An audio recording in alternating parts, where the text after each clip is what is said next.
Huwag palampasin ang Isang Dakot na Luha mula Lunes hanggang Biyernes, 11:45 a.m. sa TV5. And now, back to Face dito sa TV5.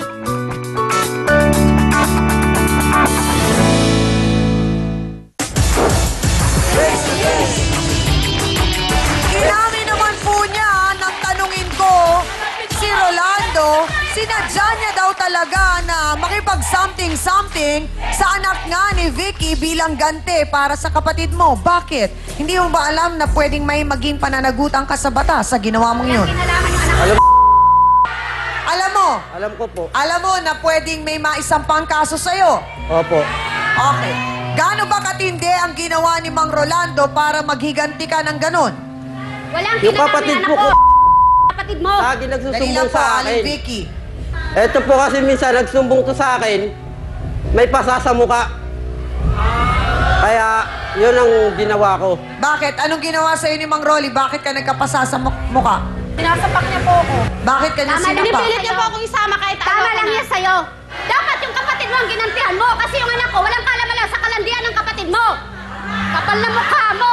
Huwag mo idama yung anak ko sa kalandian ng kapatid mo. Yung kapatid mo ang anoy mo kasi yung kapatid mo kalandi mo. Dapat yung kapatid mo ang inan mo.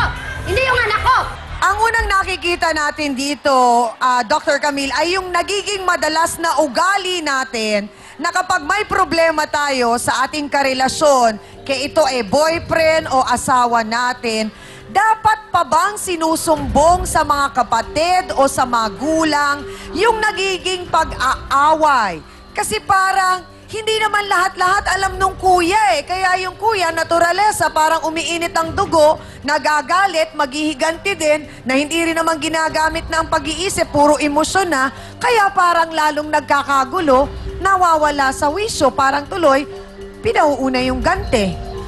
Tsang una-una, ang isang taong nagsusumbong, kahit kanino, ang tendency, it's either mag-exaggerate ka Parang, kumisan pag sinabi mo lang yan sa text, walang damdamin yun Oo. Pero pag nagbigay ka ng sumbong, merong emosyon. At kumisan, yung emosyon na yon, ang signal ng dating nun, parang sobrang negatibo at sobrang eksaherado na ikaw na nakikinig, parang gigil na gigil ka. Oo. Kasi yun yung impulse na tinatawag. Sa puntong sinasabi nito nung kanyang kapatid na si Roldan, di ba sabi nga niya, kasi yun lang po ang alam kong pamamaraan para gumanti.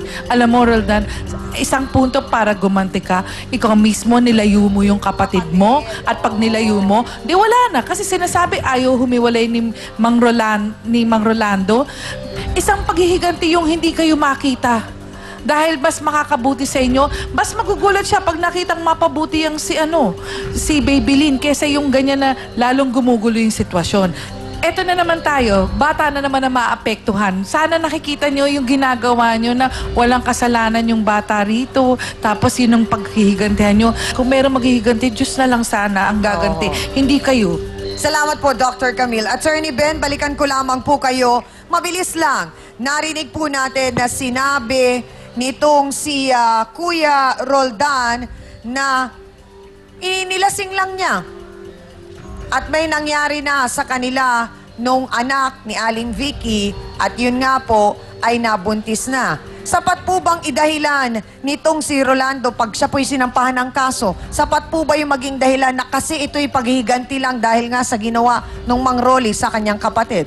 Wala po sa katwiran yon. At hindi niya pwedeng i-depensa yung ginawa niyang pagsasamantala dahil yun maring mauwi sa panggagaasa pa yung ginawang yun ni Roland dun sa anak nitong nandito sa Pulatyang Ami at maring siya ay mapasama doon. Ang parusa po sa panggagahasa po ngayon ay mula 20 years and 1 day hanggang 40 years na pagkabilanggo, Tiyang Ami. Naku po. Salamat, Attorney Ben. So, maaring yun po ang pwedeng isampang kaso sa inyo, Kuya Roldan. Ganito po kasi yung nangyari. Noong July 1 po, 2010, yun po ang unang namin na may nangyari sa amin. Kasi po, problemado po siya sa mga magulang niya. Maling ka. Talagang nilasing mo lang yung anak ko. Ayun yung sinabi niya sa akin. Hindi ka anak ko pumunta sa bahay namin. Oo nga, pero Saan kayo nagkakilala ni Annabel? Tagal na po kami magkakilala. Sabi mo kanina, nilasing mo siya. Opo. Nilasing ko po siya nung lumapit siya sa akin. Aha. Ang sabi niya, may problema daw siya sa mga magulang niya. Sinamantala mo. Kaya pinili Tapos, mo yung anak ayun, ko para makuha mo. Naisip ko, ayun na yung tamang pagkakataon para makaganti sa tatay niya. Huwag mong pagagantihan yung anak ko dahil walang kasalanan. Yung kapatid mo ang masyadong at yung kapatid mo ang sinuntok mo. Hindi yung anak ko. Yung anak mo Yung anak ikaw niya. ang kami nagsasabi. Sinabi niya sa'yo na may gusto siya sa'yo. Mga kaibigan ko po, sinabi rin sa akin. Pero, yung ginawa mo, kahit nasabihin mong may gusto siya sa'yo, o wala, yung pinagplanuhan mo ang isang tao ng isang bagay na gusto mong gawin, ay may pananagutan ka na sa batas nun. Kasi may tama ba, Attorney Ben? Ginusto Kasi rin niya naman po pinagplanuhan. Nilasing mo lang yung anak ko. Gusto niya rin po yung nangyari. Hindi naman po siya sasama sa akin. Pinainom mo yung anak ko. Hindi naman po siya Mga sasama kapatid, sa akin. siya po ang sinasabing dahilan ni Roldan kung bakit dito inanakan ang kanyang anak. Siya rin ang ayaw pang magpakawala kay Baby Lynn. Narito po si Palangga, Rolando Rolly Bakaykay. Pasok!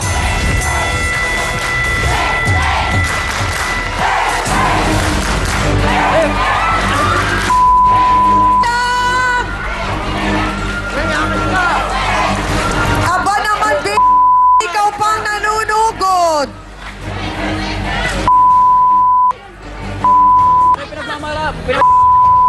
Diretsa ang tanong, Palangga, Rolly, bakit hanggang ngayon nagkikita pa rin kayo ni Baby Lynn? Akala ko ba pinangako nyo na huminto na? Last December na lang ho kami muling nagkita.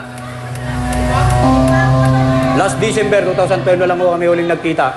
Kailan kayo nahuli? December 24, 2011. Last year o this year, Mang Rolly? Last year, last year. Oh, ang sinabi nyo sa staff namin, this year kayo nagkita, Pebrero?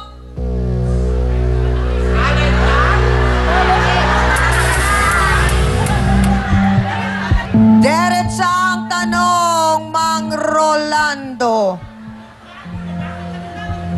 Nagkita ba kayo o hindi ni Baby Lynn noong February 2012? Ano po? Oo, nagkita ho kami. Patay tayo dyan! Anong nangyari at bakit nakipagkita pa si Baby Lynn? Alamin natin yan. Huwag kayo bibitiw. Magbabalik po ang Face to Face. Diretsa ang tanong, mahal niyo pa ho ba si Baby Lynn? Hindi nagpapakita sa akin dahil nagpapakita.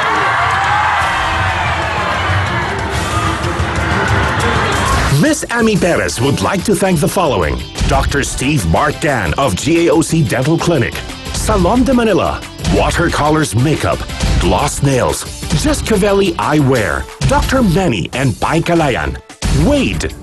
Hans Mortel would like to thank the following: Dr. Ariel Recto Dabalus, Nail Necessity, Hand, Foot, and Body Spa, a necessity for your body and soul. Face to Face would like to thank the following: AXN Time and Sports Shades, Lasap Gata Mix, tamang timpla sa pang-araw-araw na gatang